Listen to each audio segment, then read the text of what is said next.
Hi everyone, నా చేతిలో ఉన్న శారీ ఎలా ఉంది? కలర్ కాంబినేషన్ చాలా బాగుంది కదా. సరే, ఇంతకీ శారీ ఎందుకు చూపిస్తున్నా అనుకుంటున్నారా?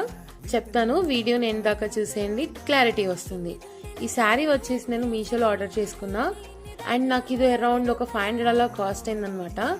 సో ఈ శారీని నేను లెహంగా లాగా కన్వర్ట్ చేద్దాం అనుకుంటున్నా. అందుకని చెప్పి ఫస్ట్ దాంట్లో వచ్చిన బ్లౌజ్ని అండ్ కట్టుకొంగుల పార్ట్ని రెండు తీసేసాను, కట్ చేసి పెట్టుకున్నాను అనమాట. అండ్ శారీ బార్డర్ చిన్నగా వచ్చిందని చెప్పి కింద సైడ్కే పెద్దగా రావడానికి పైన సైడ్కి వచ్చిన బార్డర్ని కట్ చేసి కింది సైడ్కి స్టిచ్ చేసుకున్నాను. అండ్ ఈ శారీ కంప్లీట్గా బూటీస్ వచ్చిందనమాట, చంద్రవంకల బూటీలు. చాలా నచ్చింది, సో అందుకని దీన్ని లెహంగా లాగా టర్న్అవుట్ చేద్దాం అనుకుంటున్నా. అండ్ ఇంత తక్కువ కాస్ట్లో ఇంత మంచి లెహంగా వస్తే ఎవరు మాత్రం వదిలిపెట్టుకుంటారు. సో లెహంగా స్టిచ్ చేసిన తర్వాత ఎలా టర్న్అవుట్ అయిందో నెక్స్ట్ వీడియోలో పోస్ట్ చేస్తాను, చూసి కామెంట్ చేసేయండి.